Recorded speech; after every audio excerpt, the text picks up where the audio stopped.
Елексио е различен од било кој друг електричен Hyundai и е развиен партнерски со Bike Motors кој и го произведува.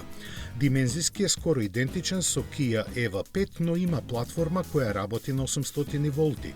Електромоторот развива 215 конски сили, а батериите се доволни за скоро 550 км пат. Му се забележува бавното полнење и до некаде цената, која е нешто повисока од конкуренцијата, но и повеќе од двојно поголема од онаа што моделот ја има во Кина. И покрај тоа, Hyundai очекува да биде негов најпродаван електричен модел во Австралија. Доколку тоа се случи, Елексио нема да биде единствен модел на марката произведуван во Кина кој се продава таму, а може да биде понуден и на други пазари. Европа веројатно ќе ја заобиколи, но ништо не е исклучено. Ако не од Кина, можеби ќе доаѓа од Турција, каде Hyundai, почнувајќи од годинава, ќе го произведува Ioniq 3.